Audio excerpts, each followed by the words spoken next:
Assalamu alaikum, my dear students. Welcome you again. Hope you all are fine. Today we'll be discussing about Newton's third law of motion. The first two laws of motion give a qualitative and a quantitative definition of force. We understood through the first law that force brings the change in motion. Okay, and we learned the method to determine the force in the second law of motion. And the third law of motion tells us about the nature of motion. That is, what is the nature of motion? That is, the force exists in pairs. Third law tells us that the force exists in pairs. Okay, and according to Newton's third law, of motion, it says to every action there is an equal and opposite reaction. Okay, this is action reaction law. Action reaction law says that to every action there is an equal and opposite reaction. It's a famous law,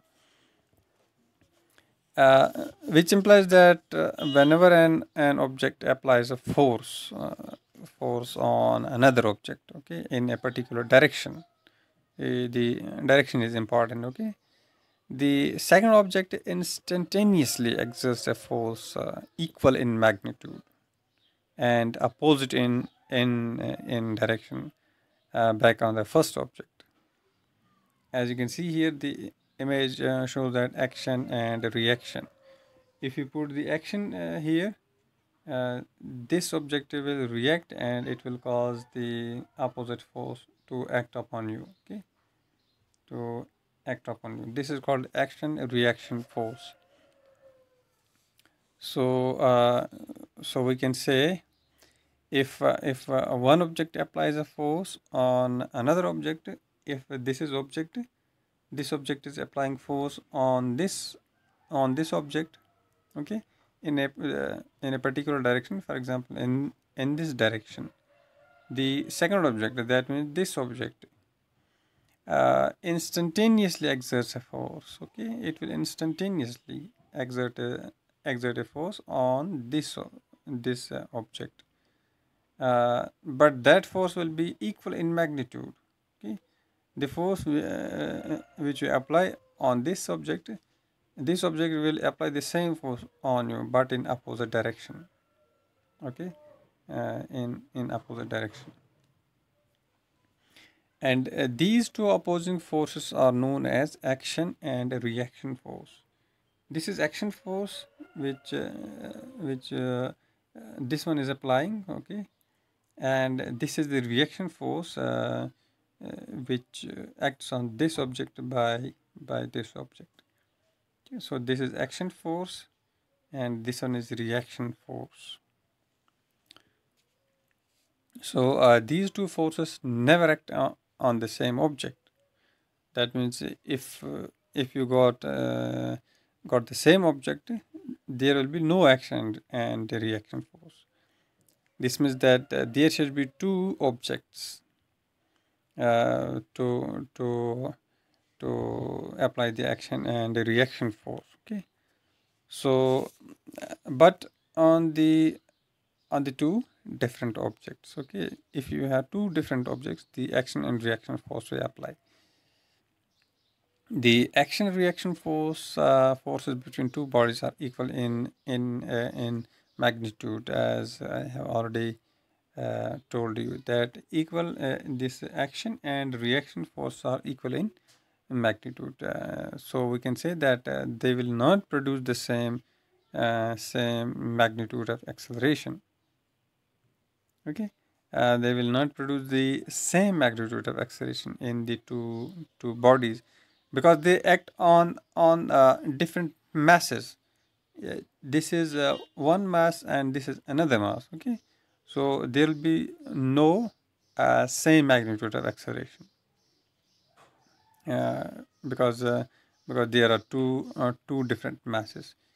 If the masses are same, that means there could be the same acceleration. But when the masses are different, there there is no same magnitude of acceleration produced in the bodies. Okay, so now I can give you the examples of Newton's third law of motion to understand it very deeply and to understand it very clearly. So let's look on the examples and try to understand the concept of third law. Okay. So the third law says that to every action there is an equal and opposite reaction. This is the first example: a man on the boat. Okay. When a man jumps out of the boat to the river bank, okay, he exerts some force of action on the board in the backward direction, and the boat moves backward. As you can see, this man acts the force, and this boat moves backward.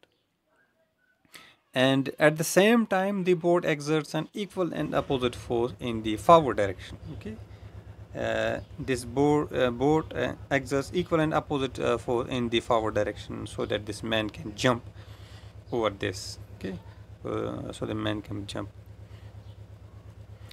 Hence, before jumping from the board, it's wise to use to tie the board to the bank first. Okay, otherwise, as you jump, the board moves away from the bank, and possibly making you miss your leap.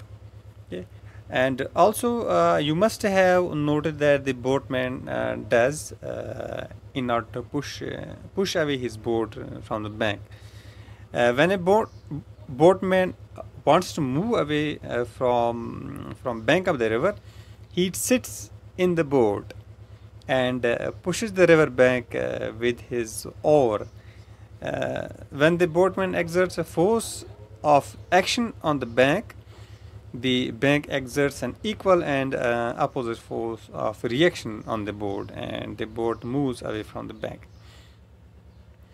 Okay, so this was the first example, and this is the second example. Okay, this is the second example: swimming. The swimmer pushes the water backward with his hands exerting the force of action. Okay, the hands exert the force of action, and in accordance with the third law of motion, the force of reaction is offered by water to the swimmer that pushes him forward. Okay, so in this way, this swimmer is able to move forward as he pushes the water backward, and the water pushes him forward.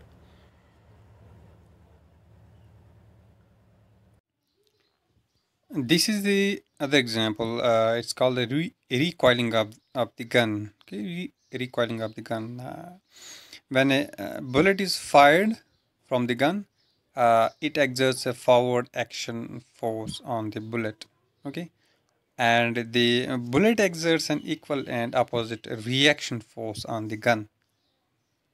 Uh, as the mass of the gun is much greater than the mass of the bullet, so it experiences small acceleration. As you can see here, when the bullet is fired here, as you can see, this bullet exerts an equal force in the opposite direction, so that this gun gets accelerated. Okay, as you can see here, this gun gets accelerated.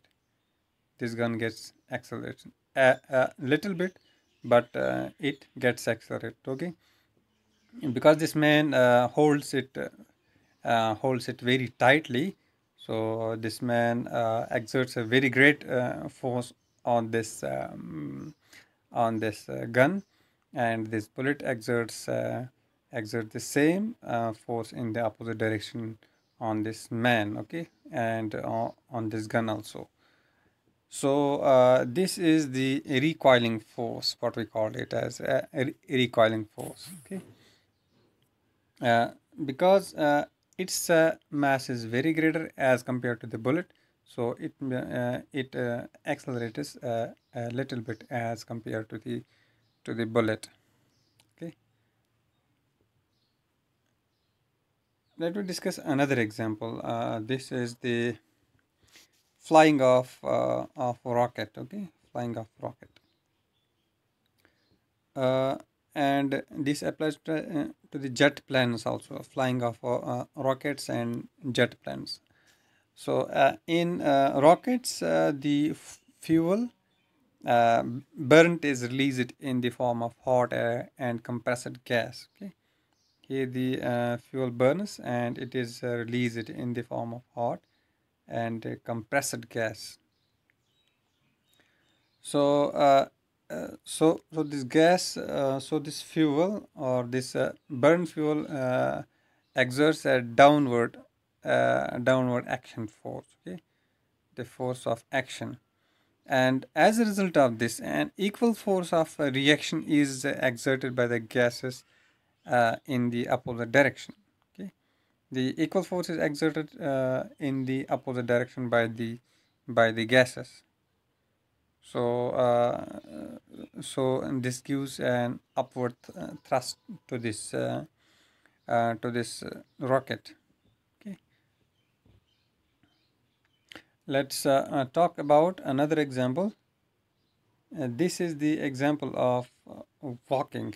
Okay, a person walking on the ground. Okay, he is walking on the ground, and when a person walks, he pushes the ground with his foot in the backward direction. Okay, he pushes his ground in the backward direction with his foot. So the force applied here is called the force of action. So this is force of action, which is which this man is applying on the ground, and as a result, an equal and opposite reaction force acts in the forward direction. Okay, equal and opposite reaction force acts in the forward direction on the foot of a person that helps him to walk. Okay, so there is equal and opposite reaction. As you push this ground hard, okay, as you push this ground hard, you will get you will walk faster, or you will move faster. So this means there is an equal and opposite reaction.